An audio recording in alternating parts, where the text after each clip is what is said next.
Bienvenidos a esta nueva exploración. Hoy nos enfrentamos a una de las fuerzas más impresionantes y, a veces, aterradoras de la naturaleza. Los terremotos. Son esos momentos en que la tierra bajo nuestros pies nos recuerda que está viva y en constante movimiento. Exacto. Y aunque, bueno, no podemos predecir exactamente cuándo ocurrirán, sí podemos entenderlos mucho mejor. Hoy vamos a sumergirnos en la información que nos ofrece un recurso como Wikipedia para desentrañar qué son, por qué suceden y cómo convivimos con este fenómeno. La idea es extraer las claves, ¿no?, para comprenderlos de verdad. Pues empecemos por lo básico. Un terremoto, sismo, temblor, es esa sacudida del suelo causada por una liberación súbita de energía acumulada bajo la superficie. Pero, ¿dónde ocurre exactamente esa liberación? Buena pregunta para empezar. A ver, hay dos puntos clave. El hipocentro, o foco, que es el punto dentro de la Tierra donde empieza la ruptura, digamos. Ah, el origen. Eso es. Y luego está el epicentro, que es el punto en la superficie, justo encima del hipocentro. La distancia a estos puntos es crucial para entender la intensidad que se siente en un lugar determinado, claro. Vale. ¿Y qué provoca esa ruptura inicial? O sea, ¿por qué se acumula esa energía? Pues la causa principal es la tectónica de placas. La capa externa de la Tierra, la litosfera, está dividida en grandes placas que se mueven muy lentamente. Pero no se mueven suavemente. En los bordes, donde las placas rozan, se atascan. Se quedan como enganchadas. Justo. Piensa en la teoría del rebote elástico. Es como si intentaras doblar un palo muy rígido. Acumulas tensión, acumulas, hasta que, ¡zas!, se rompe y libera toda esa energía de golpe. Eso básicamente es el terremoto. Entiendo. Como una goma elástica gigante que al final cede. Menos de toda la energía liberada en ese snap se irradia como las ondas sísmicas que sentimos. ¿Solo un 10%? Sí, el resto, el 90%, se consume en fracturar la roca y en forma de calor por la fricción. Una pasada. Vaya. O sea que lo que sentimos es solo la punta del iceberg energético, digamos. Y supongo que no todas las rupturas son iguales. El artículo hablaba de distintos tipos de fallas. Efectivamente. Simplificando mucho, dependen de cómo se mueven las placas. Donde la corteza se estira en los límites divergentes, tenemos fallas normales. Estas suelen generar sismos más moderados, generalmente por debajo de magnitud 7. Vale. ¿Y dónde se comprime? Donde la corteza se comprime, en los límites convergentes, ahí tenemos fallas inversas o de cabalgamiento. Estas son las responsables de los terremotos más bestias, los de magnitud 8 o más. Los megaterremotos que decías. Eso es, los megaterremotos, que ocurren sobre todo donde una placa se hunde bajo otra, lo que llamamos subducción. De hecho, son responsables del 90% de la energía sísmica liberada en todo el planeta. Madre mía. ¿Y el tercer tipo? Son las fallas de desgarre o transcurrentes, donde los bloques se deslizan lateralmente uno respecto al otro. La famosa falla de San Andrés en California es el ejemplo típico. Ah, claro. Estas también pueden dar lugar a terremotos muy grandes, hasta magnitud 8, más o menos. Y lo interesante es que hay una especie de jerarquía en el estrés que acumulan. ¿Cómo es eso? Pues parece que las fallas inversas, las de compresión, son las que acumulan más estrés antes de romperse. Luego vendrían las de desgarre, con un nivel intermedio, y finalmente las normales, las de extensión, que acumulan menos estrés. Tiene sentido, ¿no? Si estás apretando algo con más fuerza, al romperse, pues libera más energía. Hablando de energía, las cifras que se manejan son mareantes. Un punto más de magnitud significa unas 30-32 veces más energía liberada. Exacto. Es que un M7 es como 1000 veces más energético que un M5. Es una escala exponencial que a veces cuesta, asimilar. Sí, cuesta hacerse a la idea. Y esa energía depende directamente del tamaño de la puerta que se abre en la falla, o sea, el área de ruptura, y de cuánto se desliza esa puerta. Por eso los terremotos más grandes del mundo ocurren en esas zonas de subducción que mencionaba antes. ¿Por qué específicamente ahí? ¿Qué tienen de especial? Pues porque la falla, el plano por donde una placa se mete bajo la otra, suele tener una inclinación muy suave, muy poco profunda al principio. Esto permite que la anchura de esa falla, dentro de la zona frágil de la corteza donde se pueden romper las rocas, sea enorme, a veces decenas o cientos de kilómetros. Ah, claro, más superficie de contacto rompiéndose. Exacto. Más área de ruptura significa potencial para liberar muchísima más energía, y ahí tienes los gigantes como el de Chile de 1960, que fue un M9.5, el récord absoluto, o los más recientes de Sumatra en 2004 o Japón en 2011. Entendido. Y la profundidad también importa, ¿no? No todos ocurren cerca de la superficie. No, no, la mayoría sí, a menos de 70 kilómetros de profundidad. Son los superficiales y suelen ser los más dañinos porque la energía llega más directa. Pero también hay terremotos intermedios entre 70 y 300 kilómetros. ¿Y más profundos aún? Sí, los hay profundos, entre 300 y hasta 700 kilómetros. Estos ocurren casi siempre ligados a esas placas que se están hundiendo, subduciendo, en el manto terrestre. Son las llamadas zonas de Badati-Benioff. 700 kilómetros. Pero ahí abajo, con esa presión y esa temperatura, ¿la roca no debería ser casi como plastilina? En plan, dúctil. ¿Cómo puede romperse de forma frágil como un cristal? Pues esa es una de las grandes preguntas de la sismología, la verdad. No está del todo claro. Una teoría importante apunta a cambios en los minerales. Cambios de fase. Justo, bajo esa presión extrema, un mineral muy común en el manto, el olivino, podría transformarse bruscamente en otra estructura mineral más densa. Y ese cambio de fase, esa reorganización súbita, podría ser lo que induce la ruptura, el terremoto profundo. Pero vamos, es un campo de investigación muy activo. Fascinante, desde luego. Y aunque la tectónica es la causa principalísima, hay otros detonantes o causas para los terremotos.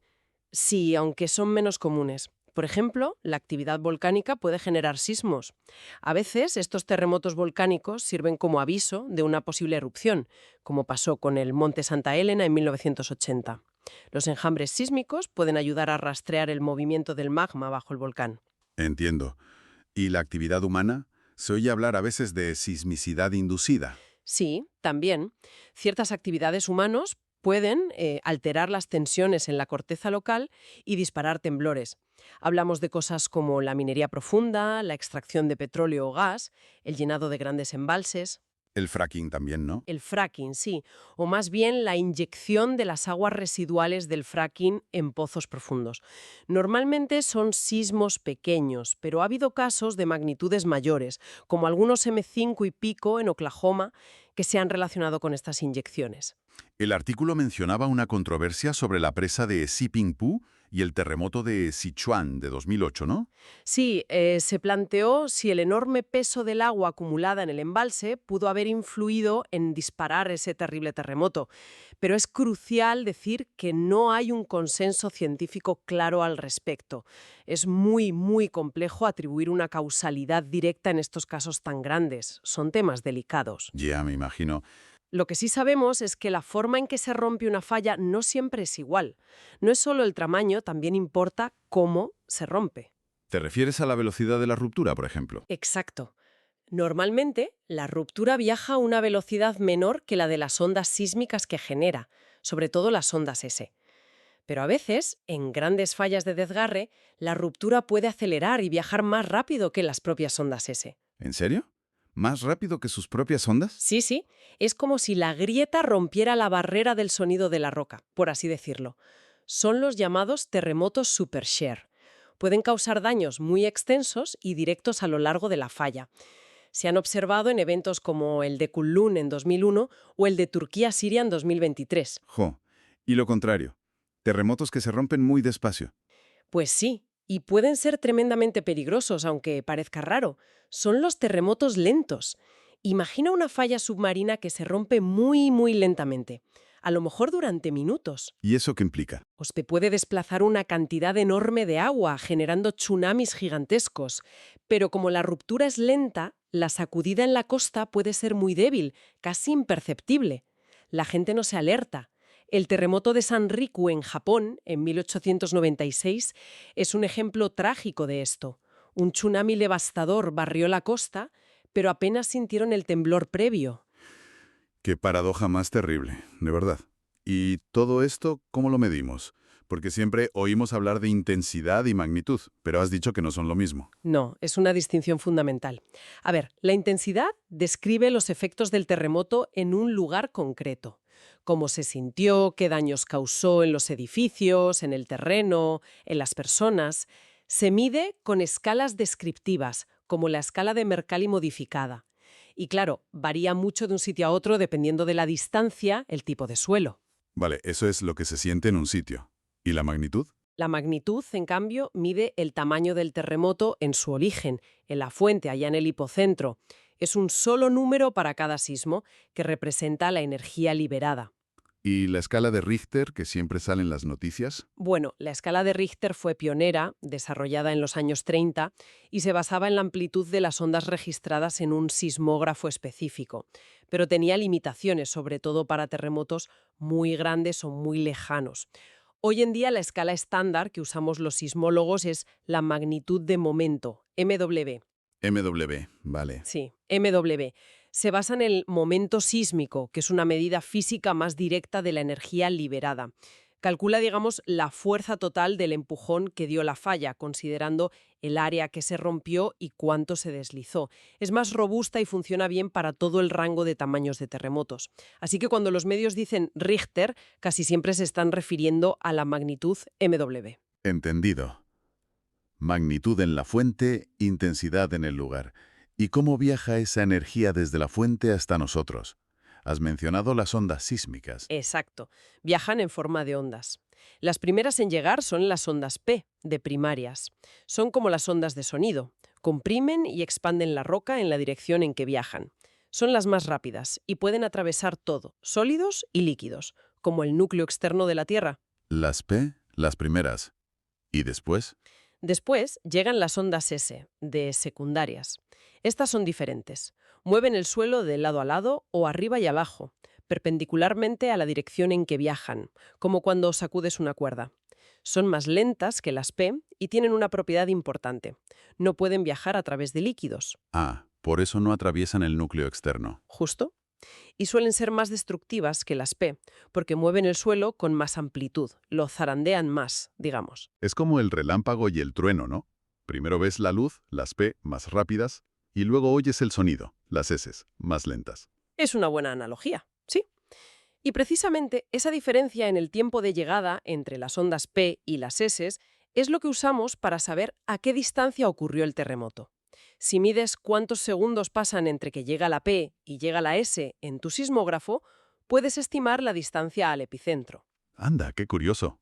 Así de sencillo. Bueno, el cálculo básico es multiplicar esos segundos por unos 8 kilómetros más o menos.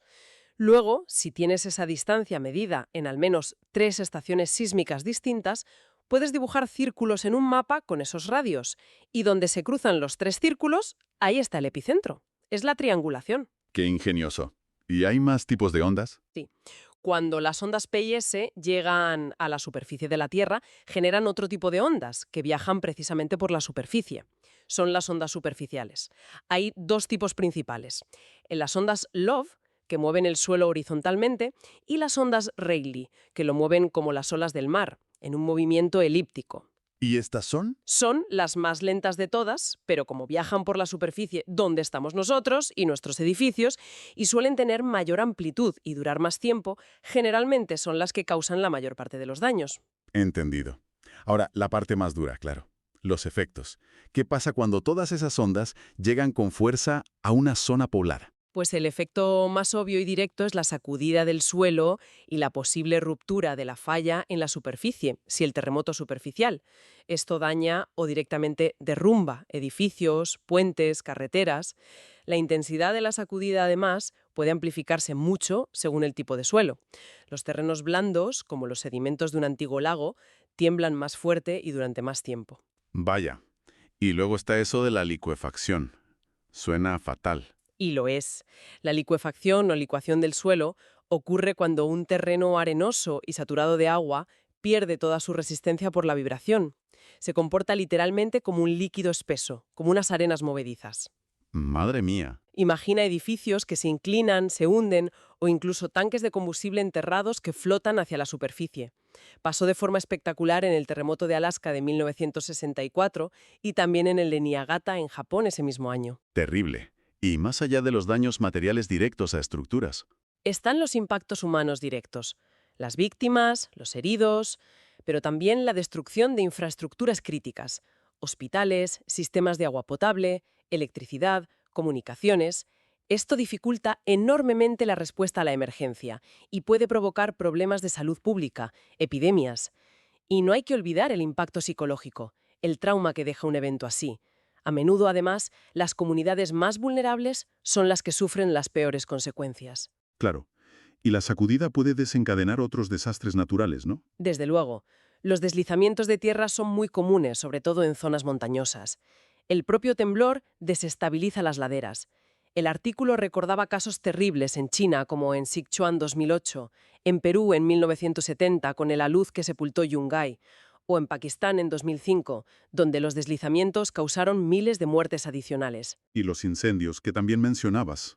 Sí, otro peligro secundario clásico. La sacudida rompe las líneas de gas o las instalaciones eléctricas y saltan chispas. Se inician incendios. Y si además las tuberías de agua están rotas por el terremoto, apagar esos fuegos se convierte en una pesadilla.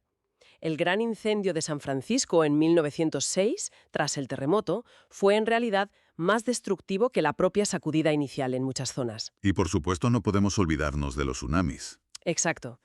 Los tsunamis son olas gigantes generadas principalmente por grandes terremotos submarinos, normalmente de magnitud superior a 7.5, que deforman bruscamente el fondo del mar. Ese desplazamiento vertical del agua genera una serie de olas que pueden viajar miles de kilómetros a través del océano a velocidades de avión. ¿Y cuando llegan a la costa? Reducen su velocidad, pero aumentan enormemente su altura, arrasando todo a su paso. El tsunami del Océano Índico en 2004 es el ejemplo más devastador que recordamos, pero ha habido muchos otros a lo largo de la historia. Es un peligro silencioso hasta que impacte en la costa. Con todo esto sobre la mesa, la pregunta es inevitable.